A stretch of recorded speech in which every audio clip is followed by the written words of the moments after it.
Shalom, welcome to Eretz Israel. I'm R Shira with another of our Erev Shabbat talks.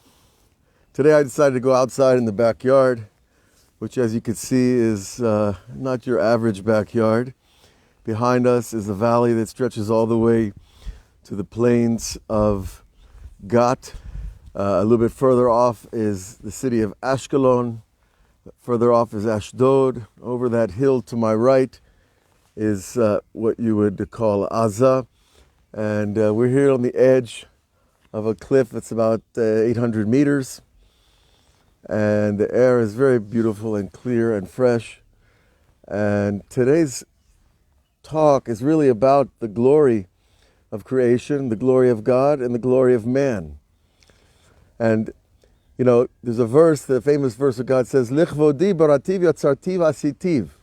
For my glory, God says, I created, I formed, and I made. 3 stages of creation. Creating the material, forming it, and making it into a finished whole. And God says that about all of creation, but especially man. Because man is the pinnacle of creation. Man is the most complex creation and the only one that has self-reflection and the ability to conceive of a creator and not conceive at the same time. So we live in that crucible between perceiving the creator and not perceiving, and this world is the screen. And so God comes along and he gives us this screen, but the screen is precious because it gives us free choice. And that gives us the sense of individuality, of independence, what we like to call freedom, which is a very large, complex idea. But nonetheless, God says, I created all of this for my glory. Now, if you're a painter or a rock star or a writer or whatever creative endeavor you know, an architect, do you go around telling people, well, I created, you know, the building for my glory. I wrote that song for my glory. Nobody says that. If they do, you know, it doesn't look too humble, right? But God can say that. How can God say that I created it for my glory? It sounds rather arrogant. But rather, we understand something different. When we learn Kabbalah, we understand that kavod, or glory, is the gematria of Lev, 32. It's the power in the heart when the heart is full, when the heart is experiencing something of glory, then there's no lack. And God created a world without lack. And of course, man imposes these impositions of lack on ourselves, on our consciousness, and the physical world is only all too happy to reach their hand in our pocket and increase the lack. But really, all we need is knowledge of the presence. And the Ohr HaChaim Kadosh, we're going to learn some ideas from the Ohr HaChaim Kadosh about Shabbat today. He says, don't think of the presence of God coming to this world. Think of this entire world is in the presence of God all the time. That the presence is here. And rather, the reason we don't experience the presence is because my filters are not clear. Because my filters are clogged with all kinds of smudges on the lens of perception. And so, the Ohr HaChaim has some great ideas about Shabbat that are going to help us understand Shabbat and hopefully inspire us to have a type of Shabbat where our lenses are cleansed by love, and by tears of love, and by the laughter of love. That's how we cleanse the inner lens. And so the Ohr HaChaim says, first of all, do not think that Shabbat is just the 7th day in a series of days. Shabbat is not just number 7 in a series of incremental periods of time. I don't care if you want to call it the literal sense 24-hour days or 50 million year periods. It doesn't matter. Shabbat, he says, and remember, Ohr HaChaim Kadosh was a Kabbalist from Morocco who lived about 250 years ago, and he was known for his righteousness, his piety, for his blessing, his power, his miracles. And the Ohr HaChaim Kadosh says, no, Shabbat is a creation completely separate from the 6 days. It is not just another passing of time of the spinning of the planet around the itself or around the sun, but rather Shabbat is the creation of an idea that has power. It is the creation of the idea of rest. It is the idea of turning off the machine, to push the pause button. Can you imagine if you went to the appliance store and you bought a stereo? A wonderful, beautiful new stereo, a big screen, everything's wonderful. And then the salesman says, well, there's only one problem with our stereo. Once you turn it on, you can never turn it off. What would that be like? That'd be a problem, you know? You can never turn off the stereo. So, but of course, every creative device that we have in this world has an off button because we need the concept of off. We need the concept of rest and peace and cessation of activity, especially in the physical realm, in order that I can activate my spiritual activity. So that's the first idea, that Shabbat is the creation of the off button, of the pause button. And it says, hold on a minute, this machine of creation, and believe me, the more you learn of Kabbalah, the more you'll see how this is a perfectly designed working machine. And the human being is just the key that can turn the lock and open the door, or can turn the lock the other way and make it harder to get inside. It depends on us. It depends on our attitude, our perception, our willingness, our openness, our honesty, and the desire for creation itself. So that's one idea, that Shabbat is the creation of the pause concept. Because if there was no Shabbat, creation would have gone on without any rest, without any cessation of the activities that we're familiar with. Okay, and we're talking mostly about psychic activity. We're not talking about the tide coming in and out, or the sun turning, spinning, and the earth spinning around the sun and the moon spinning around the earth. No, we're not talking about that physical level of stopping, although those things are possible in the Kabbalah. Now, the second idea that the Ohr HaChaim gives to us is the idea that Shabbat is the creation of permanence. Now, what does that mean? That before the seventh day, God created all the miraculous things of this physical world, but it didn't have permanence. It didn't have the ability to remain in place forever. But rather, it could completely disintegrate if we let it. In other words, there has to be a completion to the act of creation, and that gives a permanence to the creation. Now think about it for a second. Another example. If you're a painter, at a certain point you have to stop putting the brush on the canvas. My wife is a wonderful painter. She gets to a point where that's it, don't touch it, no more. I like to write, I write, and there's a certain point where you have to stop.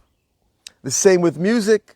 What if a song goes on too long? It gets boring after a while. And so on with all types of creation. The creative process, forming, creating, and putting the stamp, the seal of something, is the idea of permanence.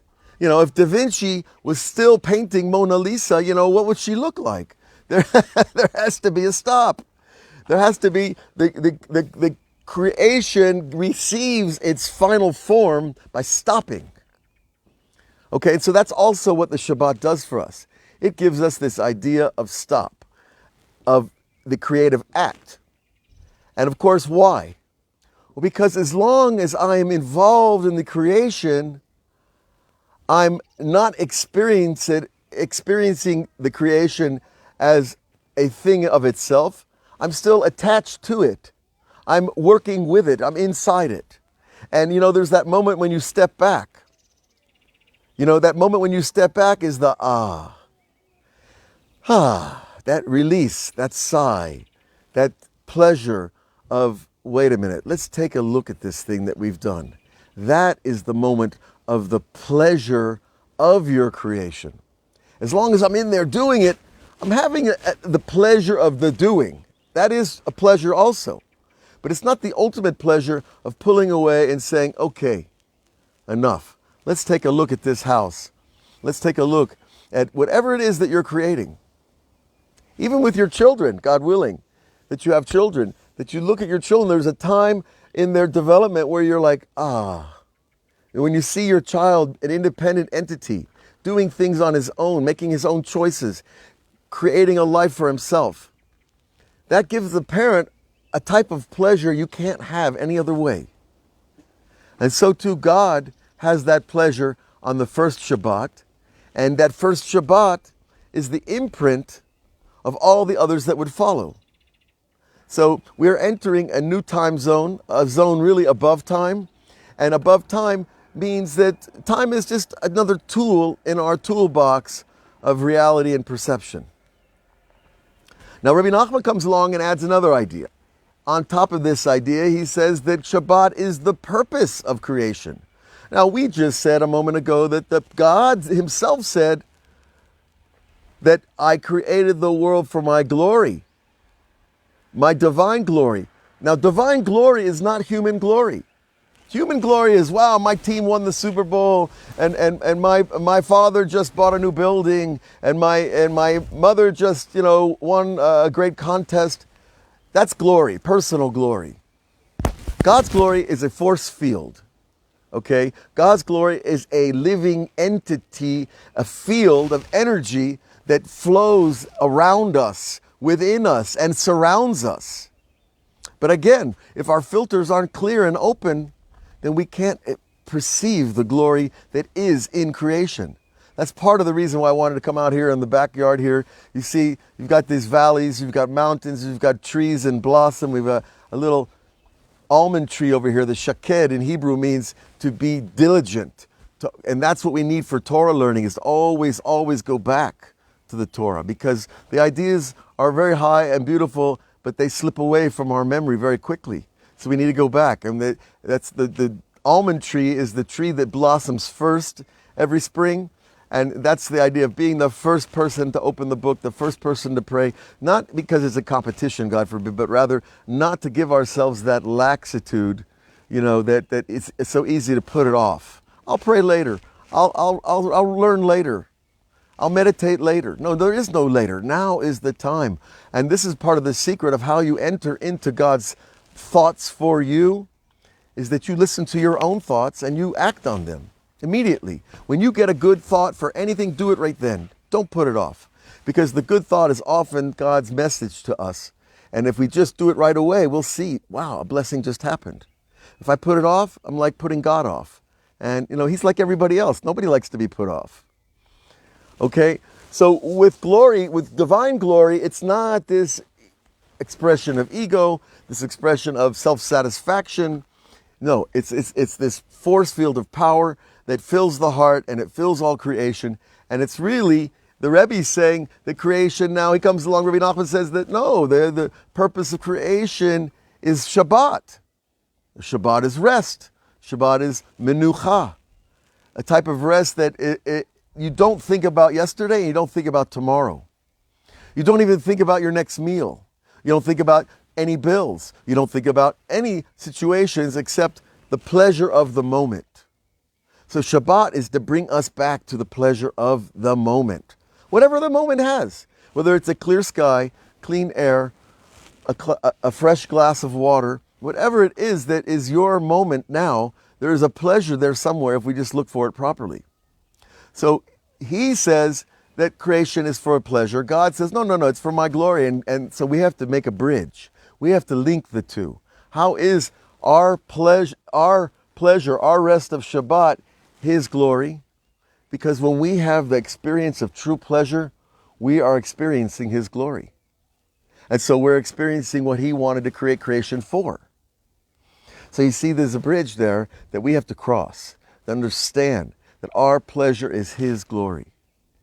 That you, just like when you have a child and you see him walk, the child's all thrilled to walk, and he's laughing.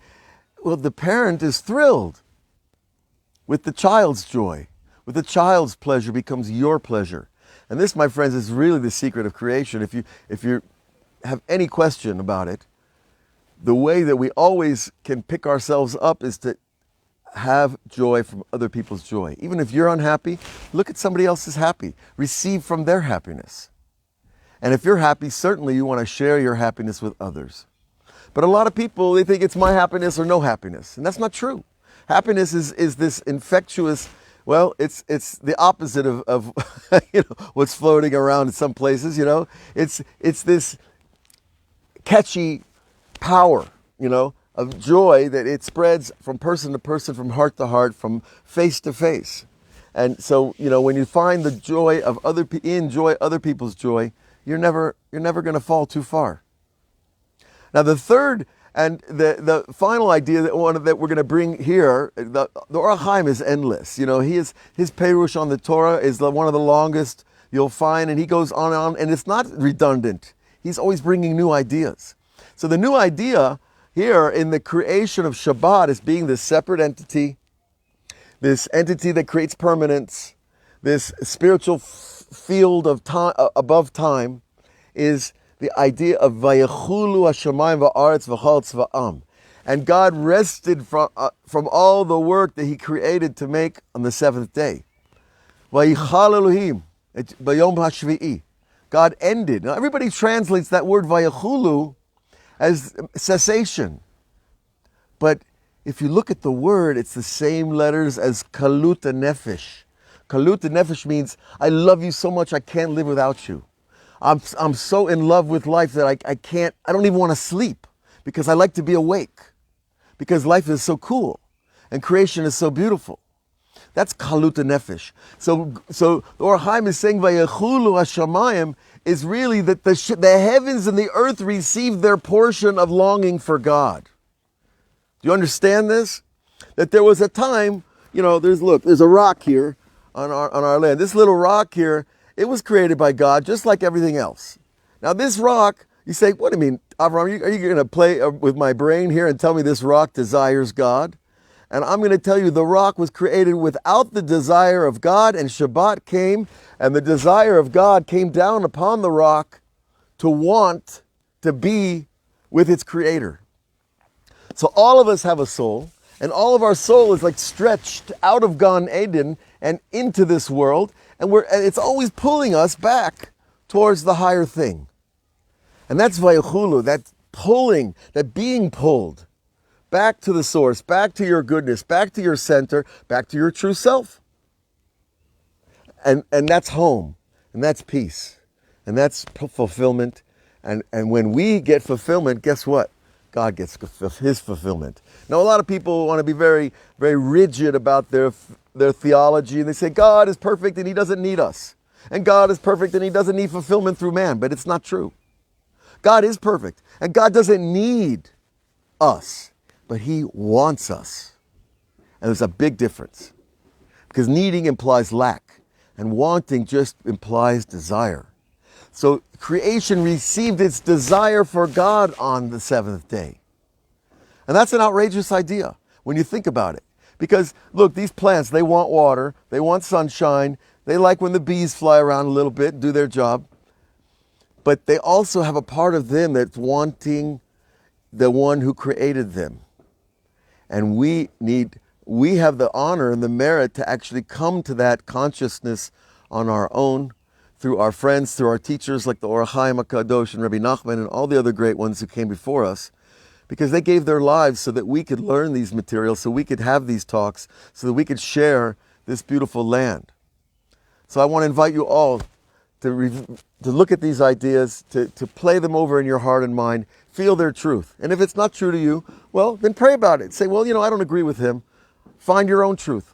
But find your truth in the framework of the Torah, in the framework of these concepts. Because when you get the creation story down of how deep and perfect it really is, you'll see it's happening everywhere all the time. Now, in the background, maybe you hear a little pop, pop. That's probably an Arab wedding. And across the way we have Beit Omar, and then we have Beit Jala on the other side of the mountain, and then we have Tzurif on the other side of this mountain. And all these, I've done business and lived next to the Arabs for 30 years almost. You know what? I get along with them fine. And they all believe in peace. They want peace. They want peace. there's only a few, small percentage that get something else into their software that tells them they don't want peace. I don't know why, I don't want to get too political, but I just want to share the idea that these are universal teachings that we're talking about. And the Arabs, the Muslims that I've met and know, they want the same, almost the same things we do. You know, they want peace, they want to raise their children, they want to have prosperity, they want to have cessation. And they have their Shabbat. Actually, Friday is the Muslim Shabbat. And that's the day of rest for them. So each person at his time and his place is invited by God to receive these ideas and to understand that when we have Shabbat, it gives the whole week purpose, it gives our life purpose, and it gives creation its purpose, which is God's glory and man's pleasure. So God bless you all. You should have a great week, a great Shabbat. We're entering above time now. Sunday we'll go back into the working, into the factory of this world, and we'll do what we have to do. But remember, we got to keep our eye on the goal, and the goal is the Shabbat. And of course, the great Shabbat, the 1,000-year Shabbat, well, it's not too far away, right? It's only what, 5,782. We have what, 218 years till 6,000. It has to happen then. I can wait another 218 years. I'd rather not, because then I'll be 278 years old. That's going to be hard to walk around, but I'm not worried about that. God bless you all. Have a great Shabbat, and we'll see you next week on Patreon, on YouTube, on our website, and wherever the platforms take us. We'll be there for you with the Torah. God bless you. Shabbat Shalom.